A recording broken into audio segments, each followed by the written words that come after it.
네, 오늘 정치권 이슈들은 김진전 중앙일보 논설위원, 김창룡 서울과학종합대학원 석좌교수와 자세하게 짚어보겠습니다. 어서 오십시오. 안녕하십니까? 네, 먼저 국민의힘 얘기부터 해보겠습니다. 한동훈 비상대책위원장이 민주당을 향해서 과거의 민주당이었다면 국회의원 불체포 특권 포기 또 금고형 이상 확정 시 세비 반납과 같은 정치적인 개혁을 지금처럼 피하고 반대하지 않았을 것이다. 이렇게 날을 세웠습니다. 그러면서 과거의 민주당 전통을 대단히 깊이 존중한다. 이렇게 얘기를 했는데 한동훈 위원장이 정치개혁 얘기를 계속해서 하고 있는 것은 사실입니다만 오늘 얘기한 것, 과거의 민주당은 깊이 존중한다. 그런데 과거의 민주당이 지금은 아니다. 이렇게 얘기한 발언의 의도 뭐라고 봐야겠습니까? 원래 한국 정치에서 정치 개혁은 이 진보 정당, 민주당이 주도를 했죠. 가장 대표적인 것이 노무현 대통령이 후보로 당선된 국민 참여 경선. 그러니까 그런 선거제도나 아니면 여러 가지 이제 특권 포기나 이런 것들은 진보 정당 민주당이 정치 개혁을 주도하는 것이 관례이자 전통인데 지금은 그렇지 않다. 계속 한동훈 위원장이 취임서서부터 계속 그 화살을 쏴대는 민주당의 관역, 사법 리스크, 예를 들자면 이제 금고형 이상의 세비 반납, 불체포 특권 포기 이런 것들이 민주당의 급소라고 생각을 해서 한동훈 위원장이 계속 공격을 하고 있는데 이제는 과거의 그런 진보 정당의 전통까지 끌어대서 옛날에는 이렇게 더 잘했는데 지금 이재명의 민주당은 왜 안 하느냐 이런 공격을 가중시키는 걸로 봅니다. 네, 말씀해 주신 대로 한동훈 비대위원장 국민의힘은 보수인데 민주당이 과연 진보가 맞느냐 뭐 이런 얘기를 하기도 했습니다. 계속해서 이재명 대표를 겨냥한 발언이다 이런 해석이 나오는데 교수님 어떻게 보십니까? 저는 이 금고 이상의 세비 반납이라든가 또 국회의원 불체포 특권 이런 말하자면 국회의원들의 특권의식 이런 것을 타파하자는 이런 식의 조치는 국민들이 굉장히 환호할 것이고요. 민주당도 이걸 거부하거나 반대할 그런 명분이 없을 것이다 보아서 이건 저는 앞으로 국회의원들의 특권의식을 없애는 여야가 모두 함께 힘을 모아서 해나가야 된다는 데는 저는 국민들이 환호할 것이다 보고요. 다만 이렇게 이 한동훈 위원장이 주장을 하는데 이 법 앞에 모두가 평등하다는 이런 이야기를 주장하면서 특권의식을 지금 질타하는 것인데 저는 이런 연장선상에서 김건희 특검법 이것도 사실은 김건희 여사 앞에만 가면 수사가 멈춰버리는 이런 어떻게 보면 이 특권의식이 현재 진행형으로 있는데 이런 부분에 대해서는 이런 방구 얘기가 없고 오히려 악법이다. 이 어떻게 보면 보호하는데 앞장서는 이런 모습을 보면 논리적인 모순이 아닌가. 그래서 저는 특권의식을 내려놓자는데 찬성하지만 그러한 것을 좀 더 설득력 있게 얘기하려면 김건희 특검법도 법 앞에 평등한다는 차원에서 받아들여서 수사를 해야 된다. 그런 말씀 드리고 싶습니다. 교수님 말씀해 주신 대로 홍익표 원내대표가 이런 얘기를 했습니다. 특권 내려놓기 계속 요구하고 있는데 한동훈 비대위원장 용산을 향해서 김건희 특검법 수용해라. 그리고 이태원 참사 특별법 거부권 행사하지 말아라. 이런 얘기 한다면 우리가 얼마든지 협의할 준비가 돼 있다. 이렇게 얘기를 했거든요. 우선 두 가지입니다. 김건희 특검법을 거부하는 것은 절대로 특권이 아니라는 것.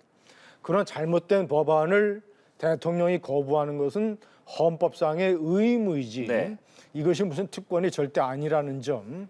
여러 가지 하여튼 제가 결론적으로 말씀드리면 김건희 여사의 그 사건은 문재인 정권에서 문재인 대통령의 검찰 최측근, 경희대학교 법대 후배, 검찰의 황태자로 불리던 이성윤 서울중앙지검장이 지휘하에 1년 반 넘게 철저하게 문재인 정권에서 털었던 거예요.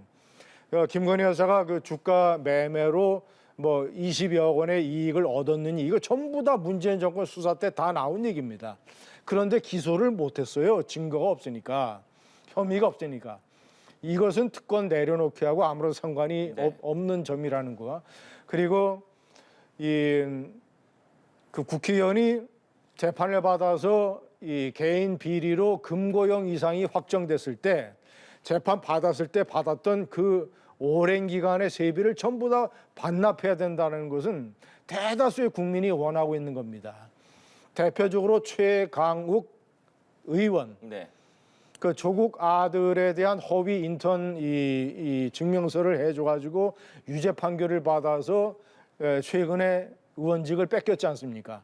그런데 임기 내내 재판을 질질 끌다가 이제서야 이제 국회의원을 그만뒀는데, 그러면 그동안 받았던 수억 원의 세비, 2년, 3년 넘게 받았던 수억 원의 세비는 국민 대다수가 분노를 느끼는 거예요. 저런 사람에게 국민의 혈세가 수억 원이 들어갔다. 그러니까 한동훈 위원장이 내놓은 작품 1호 공약은 그랬을 때 수억 원의 세비를 반납하는 것이 국민의 정서나 일종의 정의에 부합하는 일이다.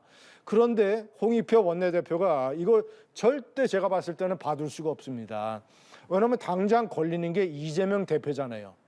이재명 대표가 공천받아서 국회의원이 되고 나중에 유죄 판결을 받게 되면, 그러면 이 기소할 때부터 지금까지의 수억 원의 세비를 전부 다 반납해야 됩니다. 그리고 황운하 의원 만약에 공천받아서 국회의원이 되면 역시 마찬가지죠. 노웅래 의원 마찬가지죠. 이런 식의 케이스가 민주당 내에 워낙 많기 때문에 한동훈 위원장의 이 공약을 홍익표 원내대표는 절대 받을 수가 없다. 네, 민주당이 받기 어려울 것이다. 이 부분 어떻게 생각하십니까? 그런 주장에 대해서 아마 민주당에서 알아서 판단할 것이고요. 저는 아까 김건희 특검법에 대해서 여기서 어떤 이야기를 하더라도 이것은 앞으로 국민들이 판단할 것이다. 정말 윤석열 검찰총장 시절에 탈탈 털었는지, 그게 그렇게 자신 있다면 특검을 못 받을 이유가 없습니다. 저는 이 부분에 있어서 정치적인 판단을 하고 싶지 않고요. 대신에 이태원 참사 특별법은 이거는 여야, 정당, 진보, 보수 아무 상관없는 일종의 참사입니다. 여기에 대한 진실을 밝혀달라는 유가족들의 울부짖음, 이 약자의 눈물을 닦아주는 이런 부분에 있어서 사실을 밝혀주는 것은 저는 반드시 해야 될 일이 아닌가.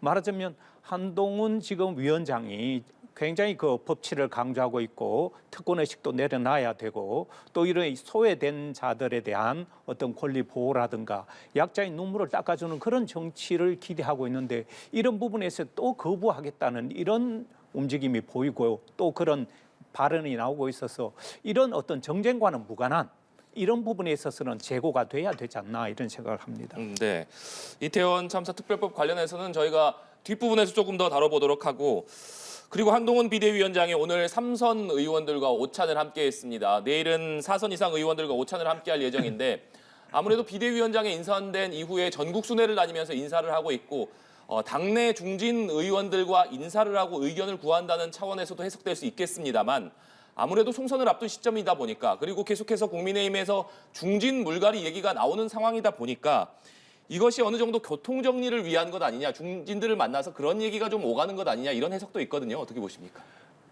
오늘 3선 의원들을 만난 자리에서의 결과는 보도가 됐죠. 네. 일단은 뭐 물갈이라든가 또는 용퇴, 뭐 험지 출마 이런 것들은 사실 그렇게 많은 의원들이 모인 자리에서 할 수 있는 성격의 얘기도 아니고 실제로 얘기가 나오지도 않았습니다. 주로 이제 예를 들자면 이번 총선에 대한 어떤 우려와 분석, 대책 이런 것들이 많이 거론이 됐죠. 안철수 의원 같은 경우에 수도권이 상당히 여전히 위험하다. 이대로 가면 10석 정도밖에 못 얻는다. 이런 식의 위기론을 얘기했던 것 아닙니까? 한동훈 위원장이 이 3선과 4선 의원들을 연달아 만나는 것은 1차적으로는 본인의 어떤 중진 의원들에 대한 본인의 취임 인사. 오늘도 그런 얘기를 했습니다. 제가 정치적으로 경험이 많이 부족하다. 많이 가르쳐달라. 이런 얘기 아니겠습니까? 일단 그런 식으로 이제 인사의 절차를 거치고, 그리고 어떤 총선에서의 단합과 이런 것들을 하고, 그 다음에 이제 예를 들어서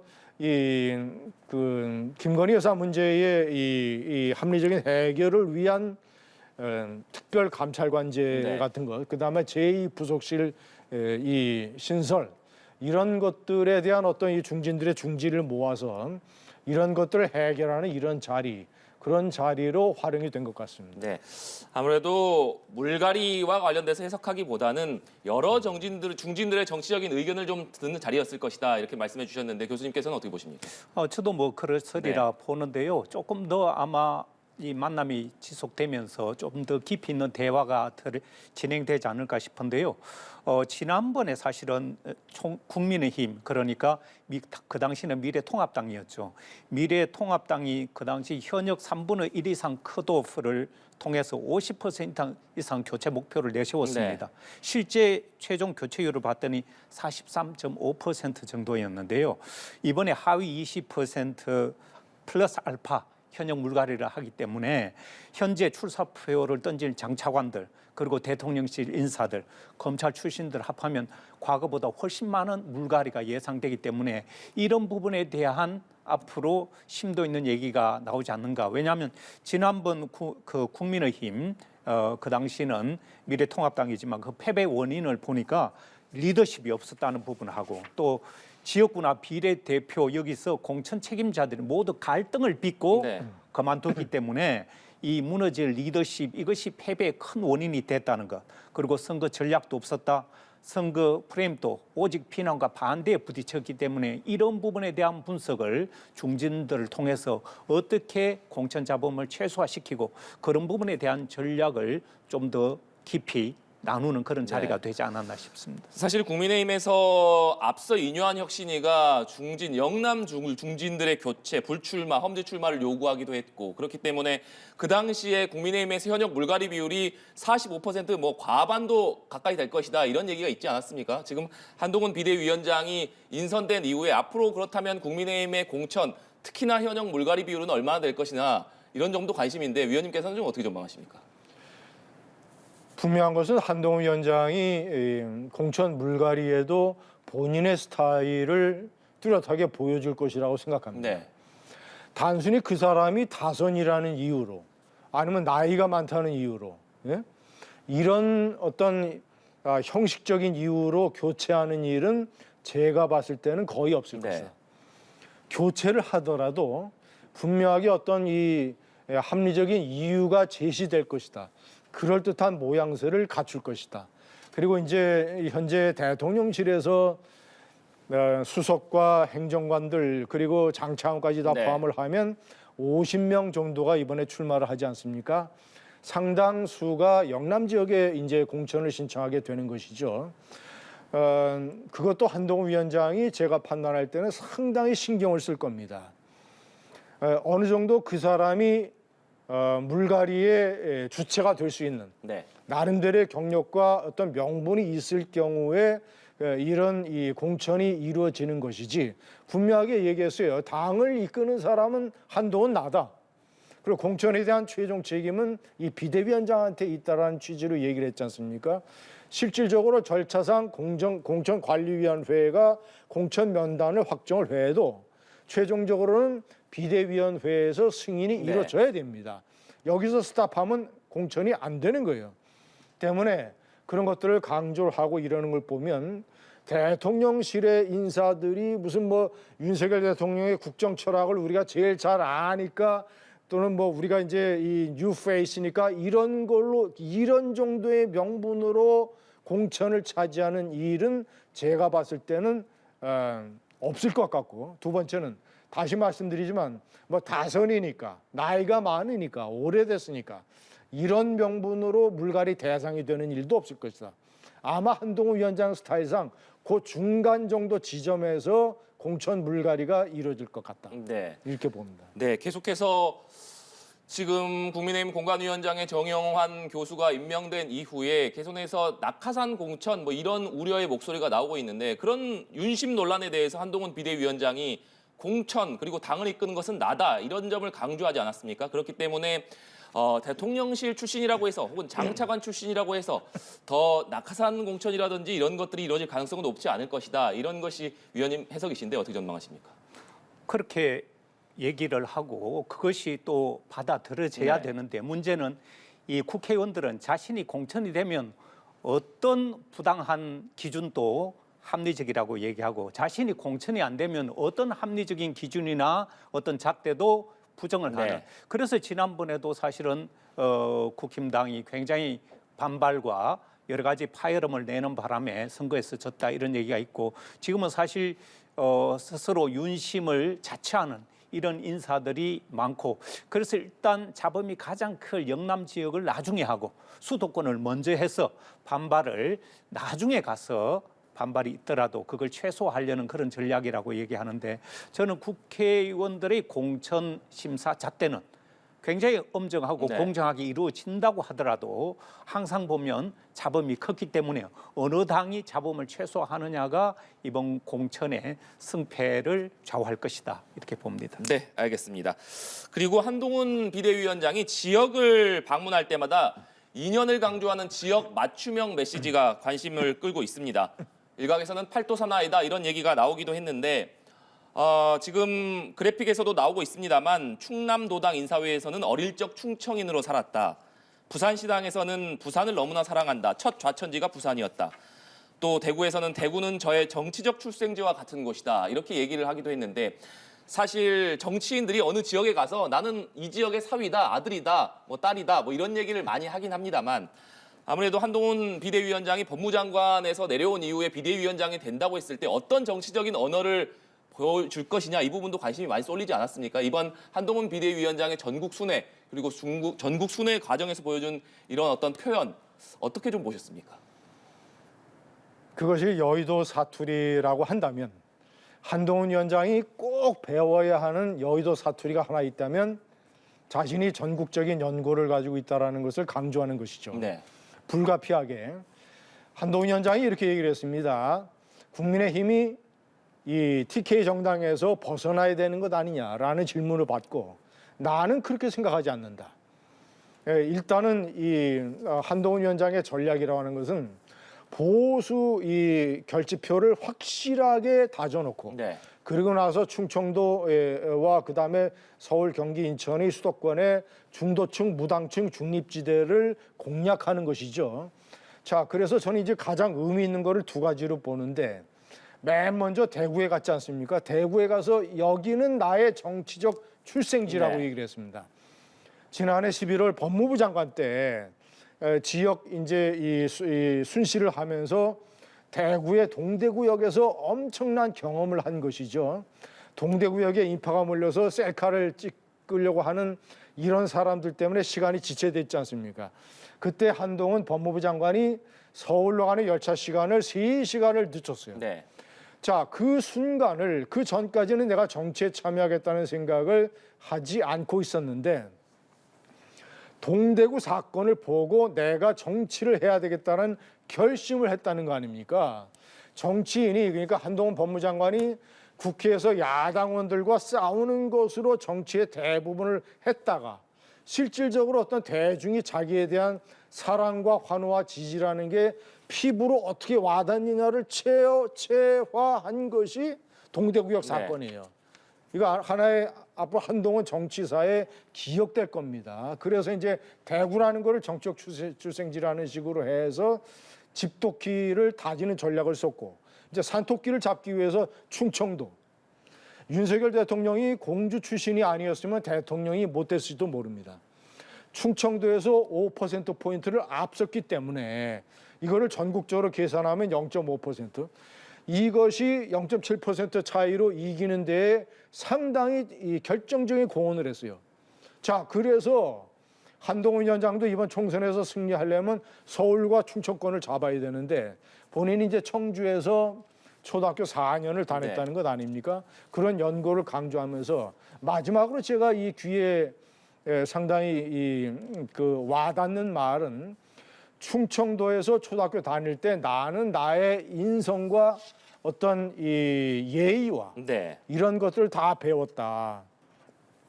한마디로 얘기하면 자신이 충청도 양반이라는 거 아닙니까? 이래서 이것은 집토끼는 다지고 산토끼를 잡는 작전이었고 뭐 나름대로 상당히 전국적인 인물로 본인이 정치 무대에 데뷔하는 데에 나름대로 효과가 있었다 이렇게 판단합니다. 네, 한동훈 위원장의 전국 순회가 정치인으로서 어떤 발돋움을 하는데 상당히 의미가 있었다 이렇게 평가해 주셨는데 교수님께서는 어떻게 평가하십니까? 정치인들은 보통 보면 고향을 너댓 개씩 갖고 있지 않습니까? 네. 마음의 고향, 정신의 고향, 뭐 사실 이런 게 여의도 사투리였다고 하면서 그런 사투리를 벗어난다고 한 사람이 여의도 사투리를 그대로 탑승하는 모습. 물론 저는 연고주의가 어떻게 보면 지역민들의 마음을 잡는 데는 큰 효과가 있다 이런 생각을 하는데요. 저는 여기서 지역민들도 좀 정신을 똑바로 차렸으면 좋겠어요. 저는 제가 있던 학교가 지역에 있고 네. 집은 수도권에 있어서 지역과 수도권을 오고 가다 보면 제일 크게 느끼는 게 뭐냐면 수도권은 가만히 있어도 발전을 하는데 지역은 그야말로 버려져 있는 땅. 말하자면 지역 균형 발전이 어느 정치인이 들어서도 형식적으로 제대로 안 됐다. 그래서 보면 TK 지역이나 전라도 지역 말하자면 선거 어떻게 보면 운동을 별로 할 필요가 없는 그런 곳은 정말 낙후되어 있습니다. 지역 소멸이란 말이 나오는데 지역민들이 이런 정치인들의 말에 속아가지고 그런 식의 투표 행사를 하면 발전이 요원하기 때문에 지역민들도 지역 정책, 지역 발전 정책, 공약 이런 것이 어떻게 있는지 우리 지역을 어떻게 발전시켜 줄 것인지 그런 것들을 꼼꼼하게 따져서 투표 행위를 해야지 지역 용거주의만 의존해서 계속 투표를 일방적으로 하면 지금처럼 조금도 변함이 없으리라 저는 그렇게 봅니다. 네, 알겠습니다. 민주당 얘기로 좀 넘어가 보겠습니다.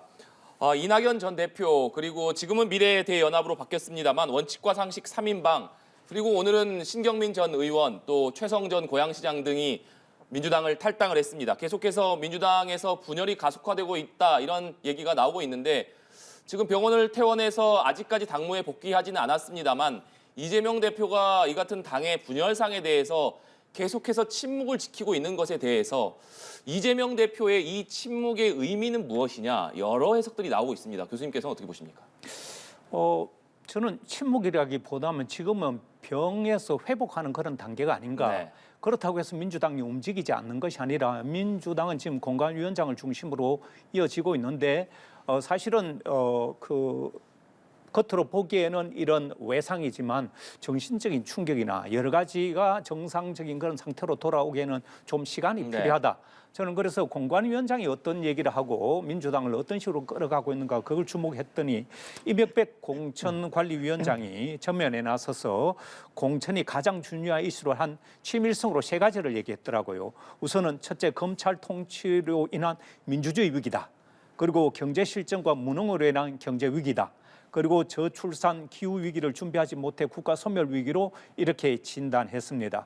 말하자면 이렇게 22대 총선은 민주주의 파괴 세력과 경제 무능 정권을 심판하는 선거다 이렇게 규정했기 때문에 이런 것이 기준이 돼서 말하자면 공천의 심사 기준이 되지 않는가. 말하자면 야당의 선명성 그리고 검찰 개혁 의지 이런 것들이 이미 사실상 공천의 기준으로 이미 민주당 안에서는 일이 진행되고 있다 이렇게 저는 봅니다. 네. 그와 더불어서 민주당에서는 이번 주 중에 이재명 대표가 당무에 복귀할 가능성이 높다고 밝혔기 때문에 아무래도 지금 회복 중인 상황에서 이재명 대표가 좀 입장을 밝히기 어려운 것 아니냐 이렇게 해석해 주셨으니까 이재명 대표가 당무에 복귀한다면 어떤 현재의 당의 분열이라든가 통합과 관련된 메시지를 일성으로 좀 내놓을 것이냐 이 부분은 어떻게 보십니까? 저는 그럴 가능성이 굉장히 높다고 봅니다. 선거는 통합이냐 분열이냐에 따라서 승패가 직접적으로 엇갈리기 때문에 어떻든 지금 부분적으로 어떻게 보면 분열상이 계속되고 있기 때문에 스스로 이 통합의 메시지 그리고 어떤 형태의 통합에 대한 구체적인 청사진 이런 것들을 기대하고 있어서 그런 기대에 부응하는 안을 준비하고 있지 않을까 생각합니다. 네, 교수님께서는 아무래도 이재명 대표의 현재 상황이 그렇기 때문에 메시지가 안 나오고 있는 것이지만 당무에 복귀하면 그런 메시지를 일성으로 낼 것이다 이렇게 전망해 주셨습니다. 위원님께서는 어떻게 보십니까? 이재명 대표 입장에서는 이미 나간 세력에 대해서는 아무런 일도 할 수 없어요. 무시하는 전략이 최고라고 판단을 하고 있을 것입니다. 네. 왜냐 이낙연 전 대표나 원칙의 상식 3인의 의원들이 모두 다 자신의 사퇴를 요구했기 때문에 이것은 타협이 불가능한 조건이고 일단 거기에 대해서는 분명하게 선을 그어서 무시하는 전략을 취하고 이재명 대표의 앞으로의 최대 과제는 당무에 복귀해서 본인이 통합과 화합을 강조를 하는데 공천 과정에서 이것을 실천을 해야 되는 거 아니겠습니까? 그런데 벌써 후보 검증이다, 무슨 뭐 친명계와 비명계가 싸우는데 친명계는 봐주고 비명계는 억울한 일이 당하고 있다는 케이스가 이곳저곳에서 많이 솟구쳐 올라오지 않습니까? 네. 그리고 많은 국민이 봤을 때 이해할 수 없는 일들이 벌어지고 있고요. 그 칼날을 쥐고 있는 조정식 사무총장과 김병기 수석 사무부총장, 김명기 수석 사무부총장은 후보 검증위원회 위원장이지 않습니까?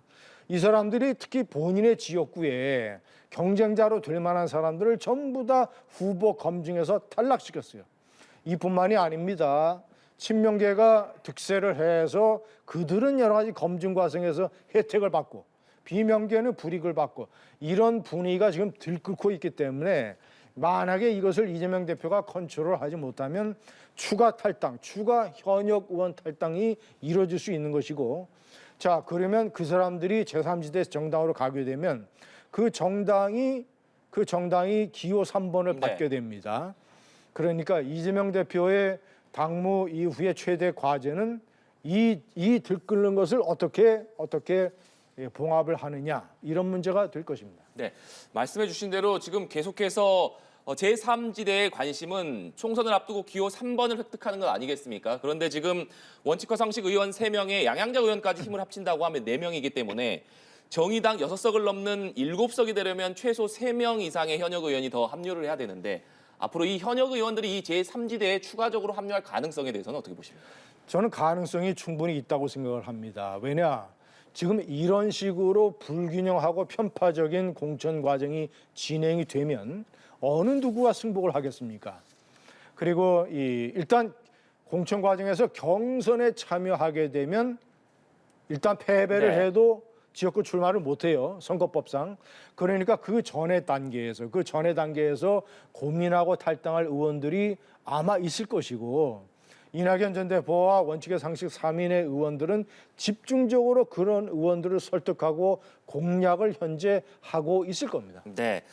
아무래도 공천 과정과 맞물려 있기 때문에 제3지대의 현역 의원들, 특히나 공천 받을 것이 좀 불안한 의원들이 합류할 가능성이 있을 것이다, 이렇게 말씀해 주셨는데, 지금 민주당에서도 그렇고 국민의힘에서도 그렇고 아무래도 공천 과정에서 여기에서 탈락하는 의원들이 제3지대에 합류할 것이다, 이런 가능성이 계속해서 나오고 있는데, 제3지대와 관련한 얘기를 하기 전에 이 내용 잠시 짚어보고 제3지대 이야기로 넘어가 보겠습니다. 민주당이 정부가 이재명 대표 피습 사건의 진상을 축소 은폐하고 있다, 이런 의혹을 거듭 제기하고 있습니다. 국민의힘은 근거 없는 음모론이다, 이렇게 비판했는데 관련 발언부터 듣고 오시겠습니다. 수사 발표 이후 더 많은 의혹과 의문점이 증폭되고 있습니다. 경찰은 맨 먼저 현장을 보존하기 위해 폴리스 라인부터 치고 증거 보존 노력을 해야 하거늘 왜 물청소로 오히려 현장을 훼손했을까? 국무총리실 산하 대테러 종합상황실의 초기 문자 발송 내용이 축소 은폐 의혹의 시작이었습니다. 민주당은 가짜뉴스에 대해 쪽쪽 추적하여 법적 조치를 반드시 취하겠습니다. 민주당은 이 대표의 이 피습 사건과 관련해서 희한한 음모론들을 계속 이어가고 있습니다. 일종의 이 상황을 출구 전략으로 이용하려고 하는 것 같은데요. 지지자들을 결집시키고 위기에서 탈출하려는 비이성적 음모론을 그만두시기를 요청드립니다. 음모론을 먹고 사는 정당이 어떻게 공당일 수 있겠습니까? 배후 얘기하던데 어떤 걸 상상하시는 건지 제가 묻고 싶습니다. 총리실 고발도 얘기하던데 역시 이 얘기를 총선용으로 계속 끌고 가겠다는 생각밖에 들지 않습니다. 네, 민주당은 이재명 대표 피습 사건에 대해서 수사 결과 축소 은폐 의혹을 계속해서 제기하고 있습니다. 내일은 국회 앞에서 당대표 정치 테러 은폐와 축소 수사를 규탄하는 규탄 대회를 열겠다, 이런 일정까지 밝혔는데, 조금 전에 듣고 오셨습니다만 한동훈 비대위원장은 비이성적 음모론이다, 총리실 고발도 이야기하던데 총선용까지 끌고 가려는 전략으로밖에 해석되지 않는다, 이렇게 비판을 했습니다. 지금 민주당이 이 대표 피습 사건 이후에 계속해서 이 경찰이 범인의 신상 공개 비공개를 결정했고 또 수사 결과를 발표를 했습니다만 여기에 대해서 계속 의혹을 제기하고 있거든요. 이 부분은 어떻게 보십니까? 우선 당적을 공개하지 않은 것은 경찰이 관련 법에 따른 것이고요. 법을 지키지 않으면 경찰이 형사적인 책임을 져야 됩니다. 두 번째, 현장을 치운 것은 현장에 핏자국밖에 없었지 않습니까? 현행범으로 체포가 됐고 무슨 현장에서 범인의 머리카락을 수거해야 되는 필요성이 있는 것도 아니고 그 가덕도 그 지역이 관광객들이 많이 다니는 관광지이기 때문에 핏자국을 그대로 둘 수 없잖아요. 그리고 그것이 사건의 본질이나 원인과 별로 상관이 없는 것이고. 자, 세 번째, 음모론. 이런 터무니없는 음모론을 얘기를 하면 이재명 대표 피습으로 얻을 수 있는 동정론의 효과마저 상당 부분 민주당이 잃어버리게 됩니다. 요즘 같은 세상에 저것을 어떻게 무슨 음모를 꾸며서 축소 은폐를 할 수 있겠습니까? 경찰 중에서 최소한 3명 중에 1명이 민주당 지지자예요. 30% 이상이 국민 민주당 지지자, 좌파 지지자이기 때문에 만약에 저것을 무슨 음모론으로 해서 총리실과 경찰청이 결탁을 해서 음모를 진행했다고 한다면 그중에서 관련된 1명만 내부자 폭로를 해버리면 선거판은 완전히 뒤집어지고 끝입니다. 어떤 바보 같은 정권이 현실적으로 물리적으로 그런 음모론을 꾸밀 수가 있겠습니까? 다만 제가 판단할 때는 처음에 1cm 열상이었다라고 얘기한 것은 경찰의 보고를 받아서 총리실에서 그렇게 얘기한 거 아닙니까? 이 경찰도 경황이 없고 그런 사건을 사실 별로 다루지 않았기 때문에 겉으로 목에 드러난 상처만 보고 그렇게 얘기한 거 아닙니까? 그것은 제가 판단할 때는 조금 성급하고 부족했다고 보여져요. 이렇게 발표를 했어야죠. 겉으로는 현재 1cm 찢어진 열상이 보인다. 그러나 사용한 흉기가 등산용 칼이기 때문에 이것이 피부를 뚫고 안에 어떤 상처를 만들었는지는 이 상세하게 조사를 해봐야 안다. 이렇게 발표를 했더라면 좀 더 나았지 않았을까 이렇게 판단. 경찰의 초기 대응에 좀 미흡한 점이 있었던 것 아니냐 이런 말씀이신데, 네, 교수님께서는 어떻게 보십니까? 저도 이런 사건이 계속 그 정치적인 이 논란에 빠져서 이런 정쟁이 된다는 것은 너무나 안타깝고 국민적인 어떻게 보면 소모적인 그런 일이라고 생각하는데요.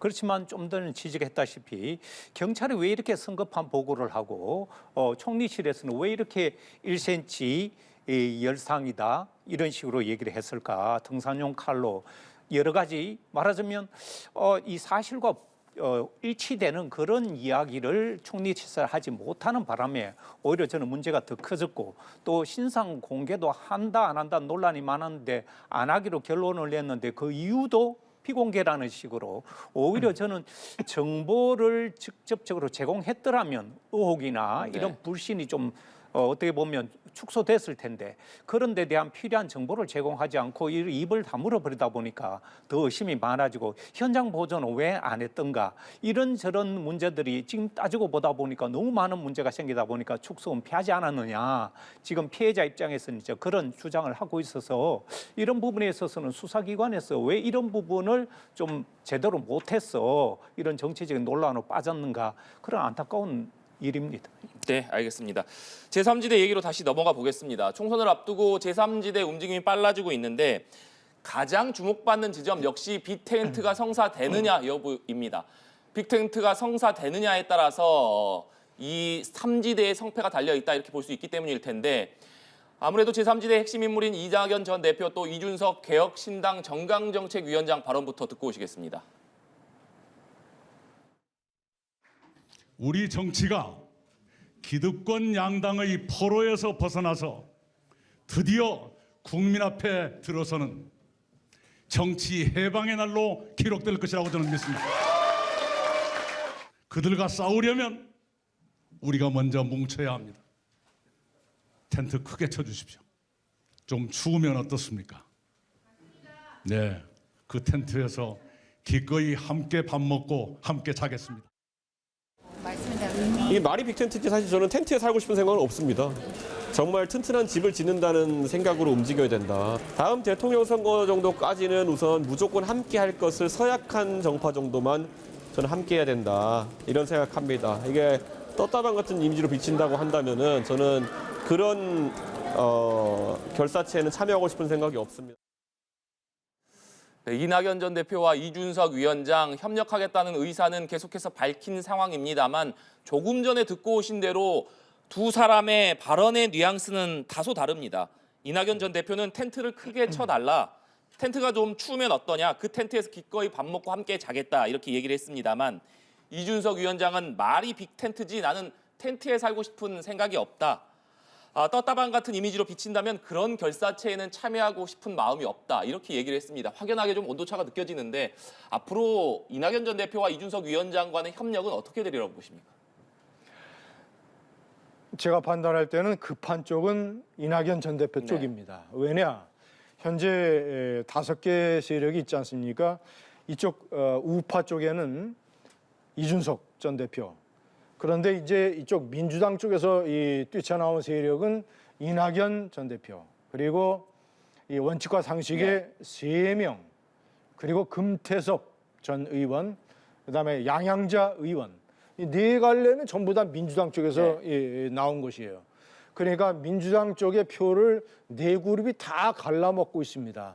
근데 이쪽 우파 쪽은 그래도 이준석 전 대표 정당 하나예요. 자, 그런데 모든 세력이 기호 3번으로 뭉치지 않으면 이게 유권자들이 전부 다 사표가 되기 때문에 갈날이 찌르져서 전부 다 도토리 정당이 돼버린다라는 공통된 인식은 분명하게 갖고 있지만 속내 계산은 다 다릅니다. 자, 이준석 전 대표의 저런 발언을 들어보면 이준석 전 대표는 이낙연 전 대표가 대통령 선거 불출마의 입장을 밝혀주기를 원하는 거예요. 그리고 자신이 어떤 제3지대 텐트 정당의 당 대표이자 간판이 되기를 원하는 겁니다. 근데 이낙연 전 대표는 상당히 지금 딜레마에 빠져 있어요. 원칙과 상식 이 3명의 의원들도 이낙연 전 대표에 대해서는 그런 면에서 대통령 선거 불출마를 요구하는 입장 아닙니까? 그러니까 이낙연 전 대표는 내가 일단 그것을 거부하는 입장인데 내가 당대표가 이 전체 빅텐트 정당의 당대표가 되기에는 이준석 전 대표한테 나이나 아니면 자기 대선 가능성이나 이런 면에서 밀리는 형국이고 그렇다고 해서 민주당 출신의 다른 세력들이 이낙연 전 대표를 옹립하는 이런 모양새도 아니고 그래서 상당히 딜레마고 전체적으로는 계산상 이준석 전 대표는 현재 이렇게 생각을 할 수 있어요. 본인의 정당이 출마를 노리는 지역이 수도권과 이 영남권이기 때문에 특별히 이 호남 세력으로 상징되는 민주당 쪽 사람들과 연합을 해서 크게 득볼 것이 없다. 물론 이제 표가 일부 갈라지는 것이 있지만 그래서 만에 하나 정당 득표율만 가지고 비례대표 의원으로만 생존을 한다 하더라도 나는 최악의 경우 일종의 마지노선이 있다. 합치지 않아도. 그래서 일단 그런데 이제 여러 가지 이제 압력상 이런 걸 다 조정을 해서 어쨌거나 합칠 가능성이 여전히 크다 이렇게 보여집니다. 네, 저 발언을 통해서는 약간 온도차가 느껴지지만 위원님께서는 결국에는 합칠 것이다 이렇게 보셨습니다. 저는 합치기가 굉장히 쉽지 않다. 왜냐하면 우리 헌정사에 이렇게 보면 신당이 성공한 적이 딱 2번 있습니다. 1996년 15대 총선에서 김종필 당시 자민련 대표가 돌풍으로 50석을 얻은 적이 있고요. 그리고 2016년도에 20대 총선에서 안철수 대선 후보가 국민의 당으로 38석을 얻었던 적이 있는데 이 두 돌풍의 공통점은 뭐냐면 특별한 지역 기반이 있었다는 거. 그리고 대선 후보급 내지 유망한 그런 정치 지도자가 있었다는 이런 공통점이 있었는데 현재 이 두 그 사례를 여기에다가 적용을 해보면 지금 사실은 제가 볼 때는 차이가 많이 나요. 이준석은 떴다 방식에 무조건 제3지대 연합은 안 된다, 안 하겠다는 뜻이 그게 내포돼 있고요. 이낙연 전 대표는 어떻게든 제3지대에서 모두 함께 모여서 덩치를 키우자 그런 입장이기 때문에 아마 이게 구체적으로 내용에 들어가면 상당한 내부적인 갈등이 빚어질 것입니다. 그래서 저는 지금 신당이 가장 바쁘지만 한 3가지 변수에 따라서 움직인다. 첫 번째는 이 신당 스스로가 얼마나 자기 어떻게 보면 발광 형태로 빛을 내면서 실력 발휘를 해서 국민들에게 제3지대로서 충분히 선택할 만하다라는 실력을 보여줄 수 있는가.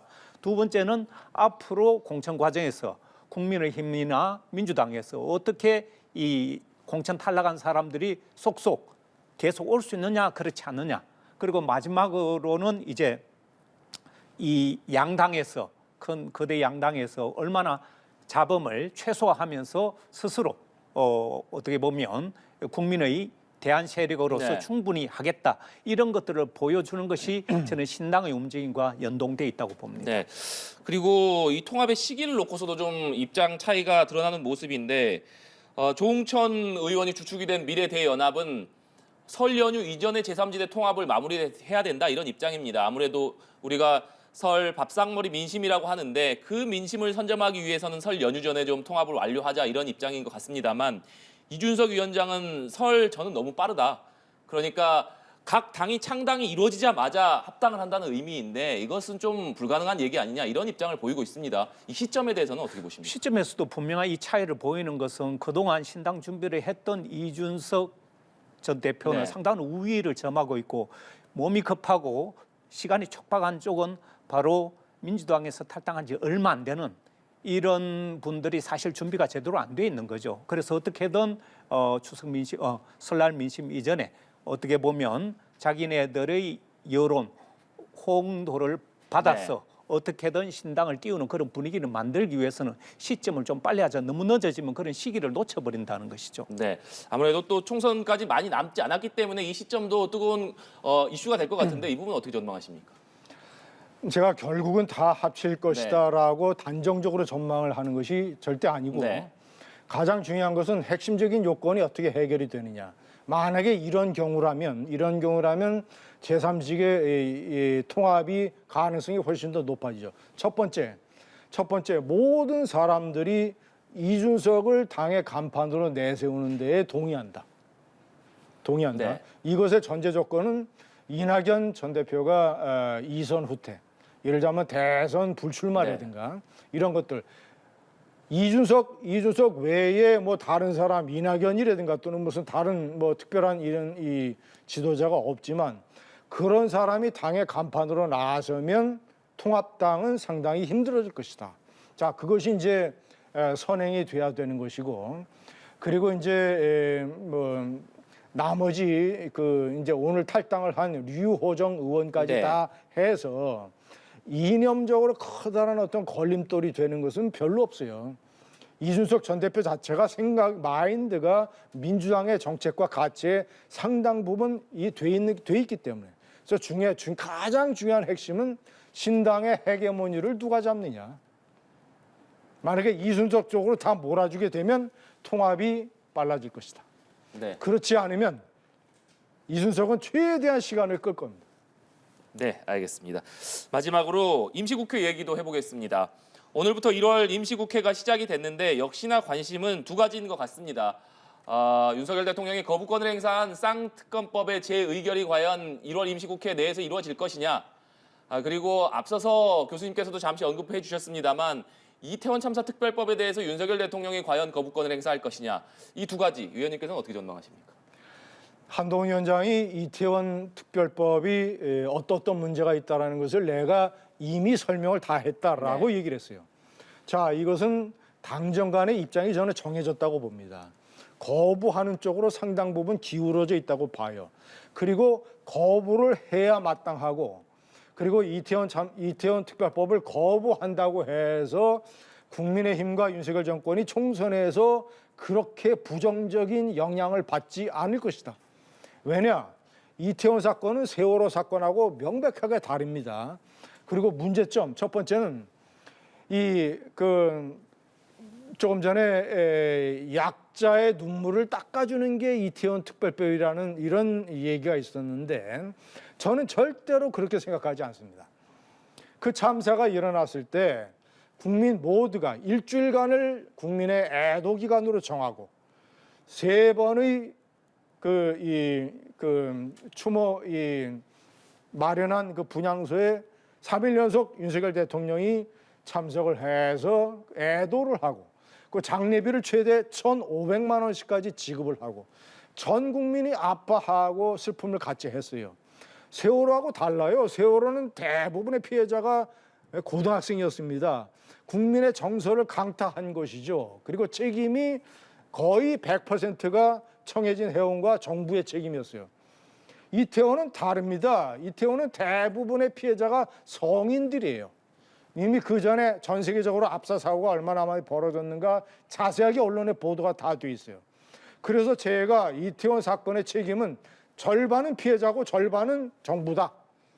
정부의 피해를 철저하게, 정부의 책임을 철저하게 윤석열 정권에서 규명을 했습니다. 6명을 구속 기소하고 17명을 불구속 기소를 하고 다 했어요. 처벌을 다 했어요. 진상규명. 그리고 전 국민이 다 애도에 동참을 하고 나머지 피해자들의 50%의 책임을 피해자 유족들이 국민들에게 되갚아야 되는 시점이에요. 자식이 죽으면 가슴에 묻는다고 했습니다.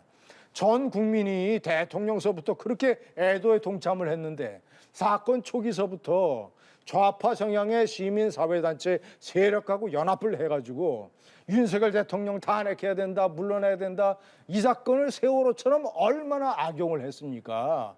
그런데 세월호가 국정조사와 세월호 특별조사위원회를 포함을 해서 전체 9번의 진상조사를 했는데 새로운 것이 밝혀진 게 하나도 없어요. 그런데 이번에 최장 1년 반을 또 무슨 세월호 특별법을 만들어서 조사하겠다는 거 아닙니까? 당국이 국정조사와 경찰조사, 경찰이 특별수사본부를 만들어서 23명이나 기소를 해서 진상을 다 규명한 사건을 또다시 정치적으로 악용을 한다. 그런데 윤석열 대통령과 한동훈 위원장의 판단은 자, 이것을 원칙적으로 거부를 해도 이것이 세월호에 관한 국민의 정서와 다르기 때문에 이번에 총선에 악영향이 없다. 이런 판단을 이미 내리고 있다고 봅니다. 네, 김창룡 교수님. 저는 유엔에서도 주장하는 피해자 입장에서 고가 이루어져야 된다 이런 말씀을 드리고 싶은데요. 충분히 다 법적 처벌을 했다고 하는데 아시다시피 행안부 장관이라든가 용산구청장이라든가 서울경찰청장 이런 분들은 책임도 제대로 지지도 않았고 현재 그대로 근무하고 있습니다. 말하자면 그 수많은 사람들이 죽어가면서 경찰에 신고하거나 여러 가지 도움을 요청했음에도 불구하고 정부는 거기 없었어요. 그래서 정부의 책임을 묻는 것이고 그 정부에 대한 구체적인 책임을 져야 될 사람들은 사실상 책임을 지지 않고 지금 여전히 이 사람들은 제발 특별법을 통해서라도 진상을 규명시켜다오. 왜 내 아들, 내 딸이 발가벗긴 채로 그것도 마약 수사 검사한다고 그리고 유가족들에게 동의도 받지 않고 그런 일을 벌였는지 지금도 모르고 있습니다. 저는 대한민국에서 이런 서울의 한복판에서 그것도 수많은 사람들이 정부에 각 부처에 도움을 요청했지만 도움을 들어주지 못했던 그런 허망한 일에 대해서 책임을 묻는 것입니다. 그래서 그것은 어떤 형태로든 이 잘못이 있는지 없는지 특별법을 통해서 확인해 보면 나올 것 아닙니까? 그런데 왜 그런 것들조차 받아들여주지 않고 이걸 자꾸 정치 쟁점화하는 것인지 저는 여기는 진보 보수가 따로 없고 유가족의 눈물을 닦아주는 일이라면 여야가 머리를 맞대서 이 특별법이 얼마나 부당한지 국회의장까지 나서서 조금 문제가 있을 법한 것을 다 조정을 해가지고 유가족들의 양보를 끌어내가지고 절충안을 내세웠지만 처음부터 끝까지 안 하겠다는 이런 입장에 대해서는 저는 참 납득하기 힘들고요. 그래서 저는 유가족의 이야기에 좀 귀 기울여 달라 이런 말씀 드리고 싶어요. 네, 알겠습니다. 오늘 두 분 말씀은 여기까지 듣도록 하겠습니다. 지금까지 김진전 중앙일보 논설위원, 김창룡 서울과학종합대학원 석좌교수와 얘기 나눠봤습니다. 오늘 말씀 고맙습니다.